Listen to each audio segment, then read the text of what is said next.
welcome to the Wiltshire Caravans handover video for the Elddis Avante 566. This is the 2015 model. I'll just go around to the outside, starting at the back, then just to talk you through the various items on this caravan. Okay, so at the back, obviously you've got grab handles either side. You've got your light clusters. These light clusters are for your brakes, indicators, running lights, reversing lights, etc. Also, the leg corner steadies are wound up and wound down from the back here, and you also have a high level brake light and obviously a rear window. Lots of light in this particular caravan with lots of windows. Right, first thing we get to is the toilet cassette area. When the caravan toilet is full, a light comes on in the toilet to indicate that the cassette needs emptying. I have unlocked these just for ease of use on the video. But there is the standard fit for the cassette.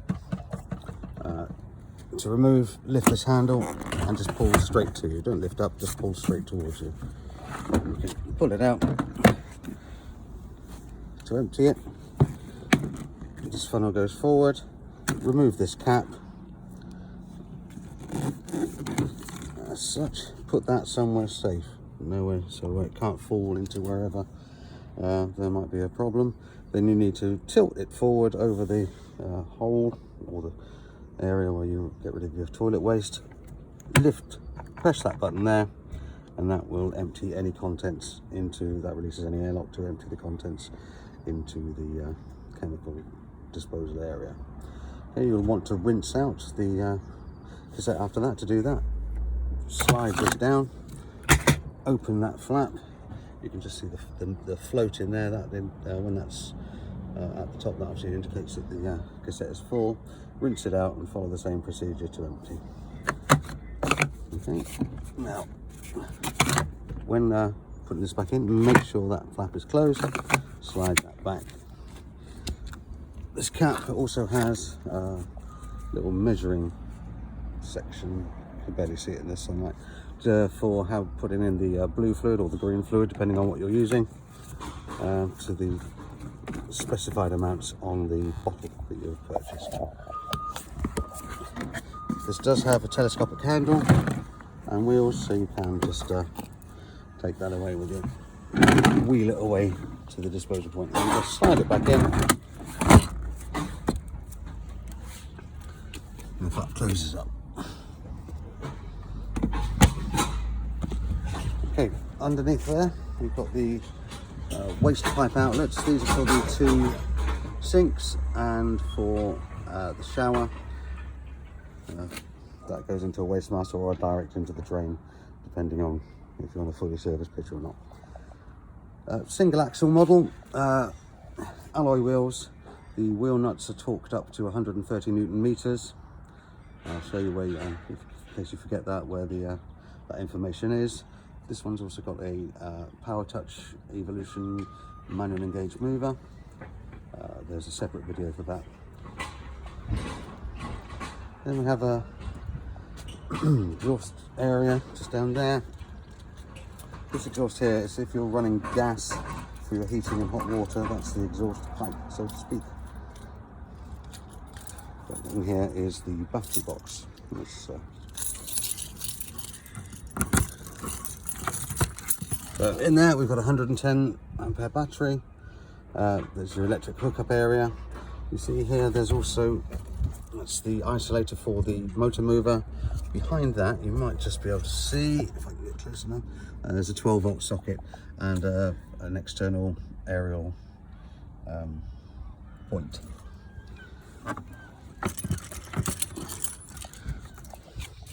Next we come to the water, the well water input. Okay, so the water pump itself, there's the connector. Just slides in there, and that slides down. This part goes into your aqua roll. This bit goes down to cover the hole in the aqua roll to make sure no dirt gets inside.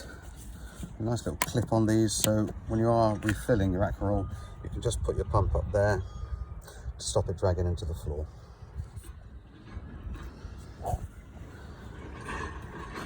To remove, just side up, just flap a little bit and just put it straight in. Moving around to the front to the gas locker. Gas locker can carry 2 gas bottles, but there's only one pipe. This is set up for propane. Obviously you can see quite a lot of area, a lot of room in here, but don't overfill it with anything particularly heavy. You've also already got in here the motor mover engage bar, a leg winder. You've also got some pipe in here to go out for the waste pipes. Front, 3 windows at the front. Sorry if you get any reflections of my mug. I apologise for that. Running on the Alto chassis.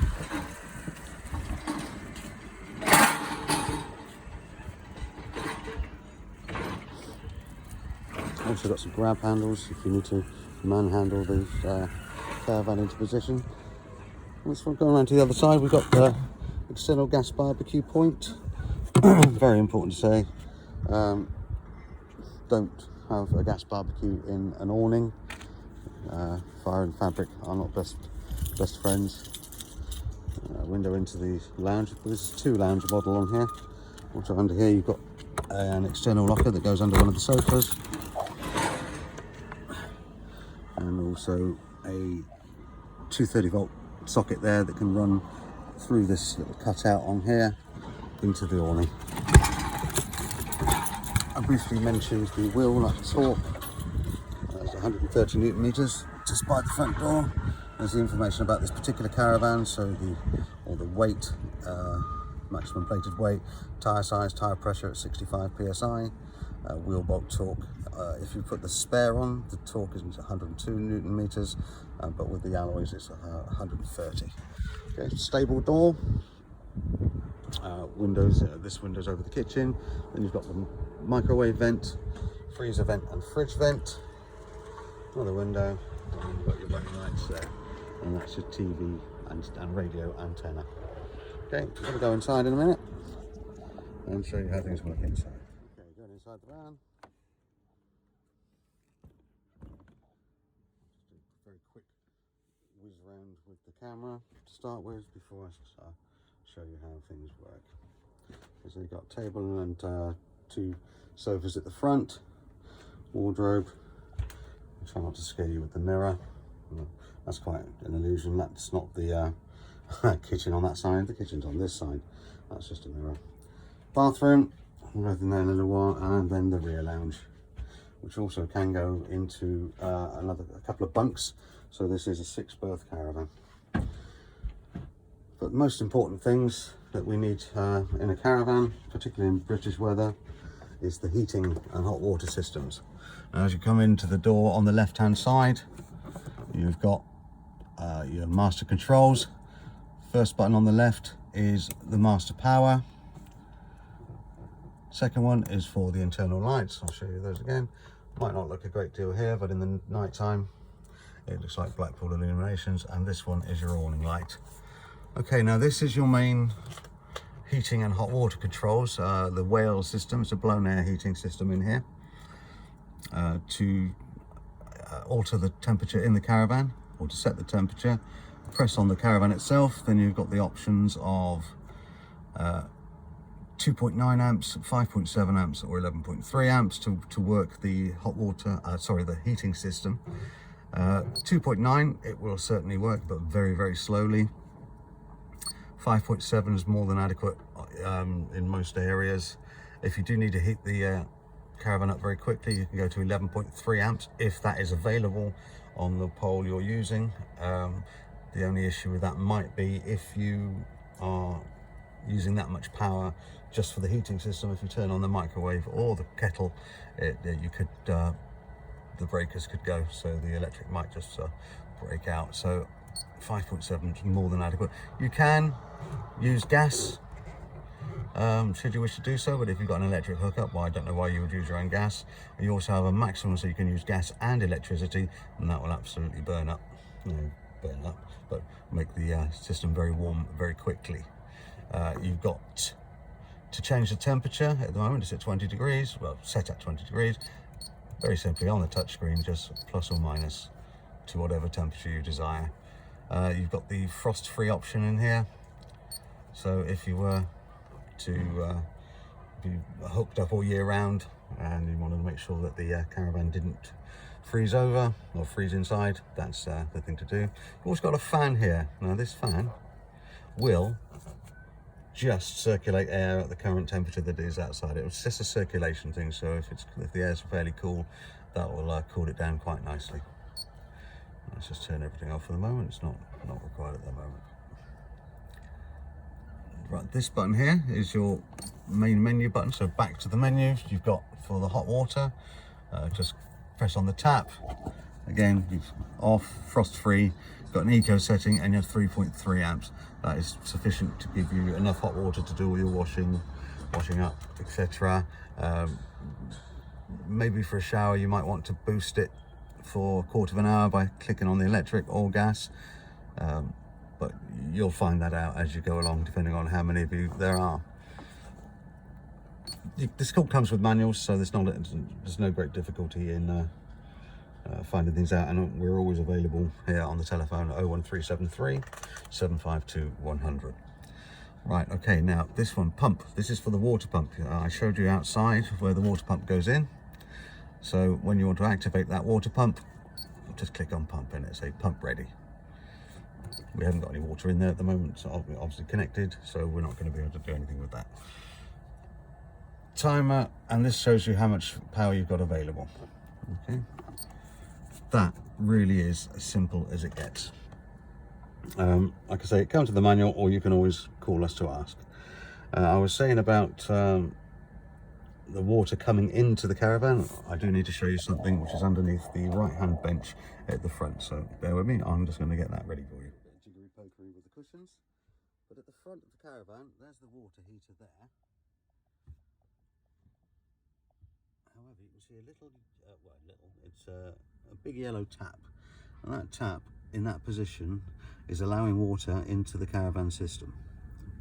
When winterizing and when traveling, that tap should be put into the vertical position to empty all water out of the water tank, as in the hot water tank, and then if you open all your taps, that will then drain all the water out of the caravan. So obviously for weight, but particularly important in winter time, because you do not want any water freezing inside your caravan. Whilst we're here underneath the front bench, just to show you a few more things that you probably don't need to know about. There is a gas isolator, should you wish to be careful, but if you use propane, there's a tap on the bottle that you can just turn on and off. But if you do want to turn the gas off to the hot water system, there you go. That's the isolator there. I did mention earlier about possibly overloading the electrics.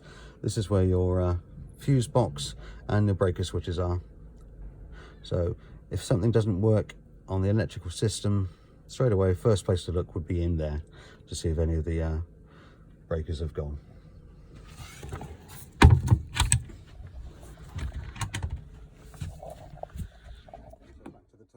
As you say, as if by magic, the cushions have reappeared in the original place. Okay, first cabinet you get to, this houses your radio and the booster for the antenna. The antenna works for both the radio and the television. There is an on-off switch. If that light is on, obviously it is on. Okay, but you've got lots of cupboard space. I'm not going to go through all of them for you.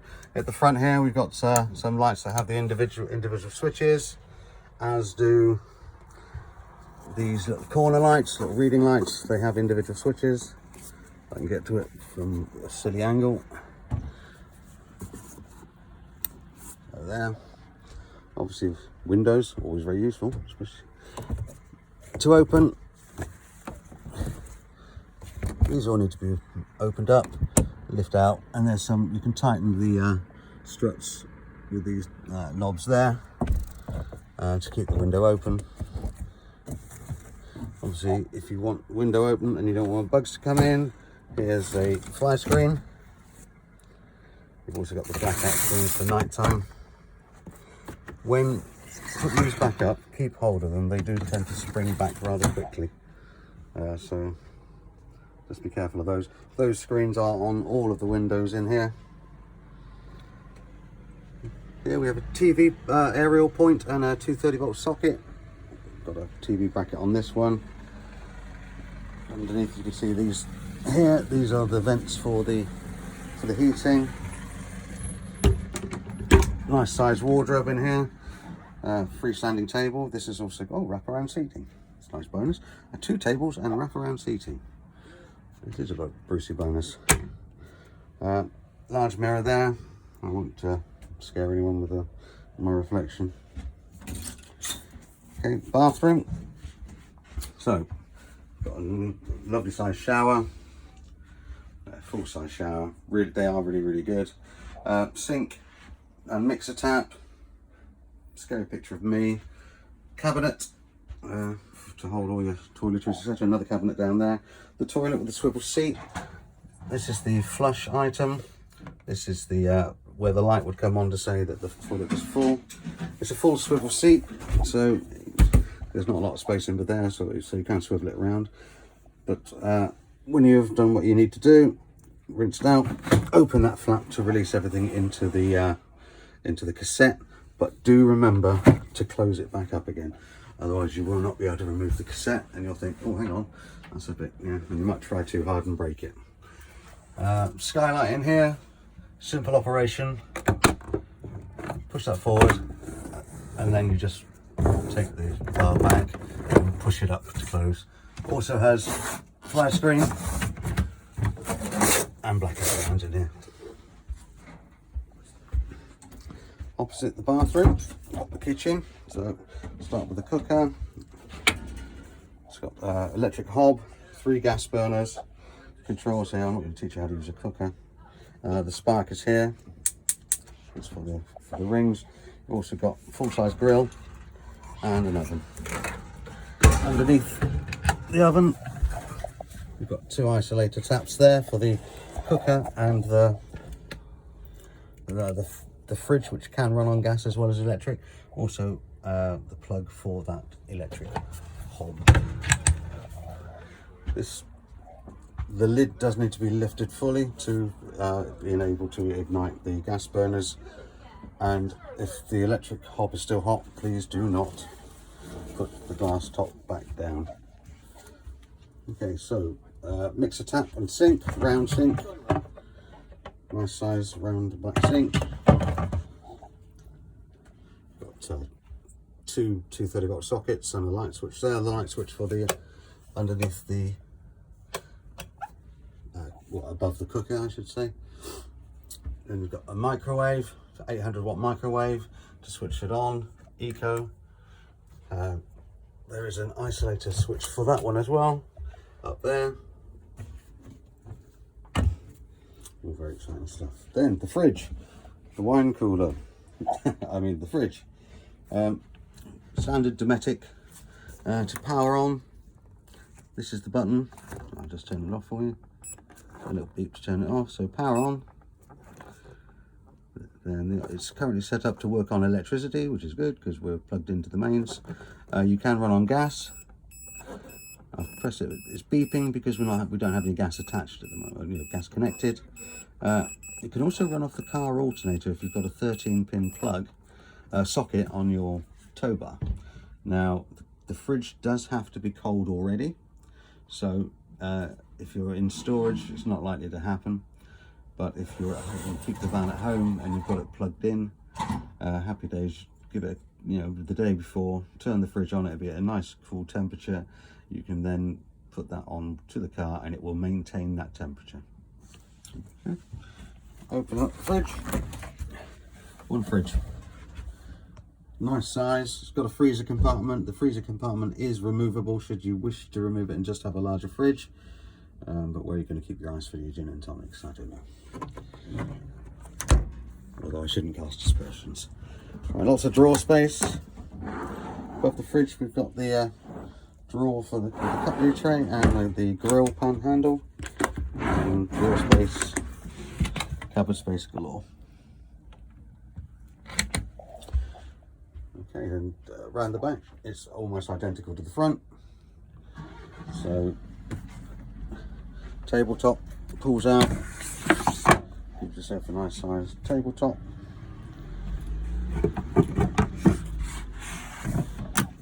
Under the sofas is storage, and under this one, well, I say storage, it's also got all the cushions and everything, and the side parts for the bunk beds should you ever need to use those. You can set the bunk beds up following in the manual. There's all the information of how to do that. They are, I'll just have a, well, I'm not going to get the things out in time, but these turn up and flip over. Very nifty, very clever little idea. And if I had someone else with me, I would try to demonstrate, but it's impossible to demonstrate that with just one person. But the information, there might be other videos online if you're lucky to someone's been able to do the bunk side, have had someone with them. That'd all be good. Pretty much that's it for the 566. Shouldn't no doubt there's got both carbon monoxide alarms and smoke alarms. Fabulous van. We'll do something very proud. So anyway, thank you very much. If you've got any questions, please do give us a call on 01373 752 100. The only other thing to say is enjoy your holidays, enjoy the caravan. Thanks for watching.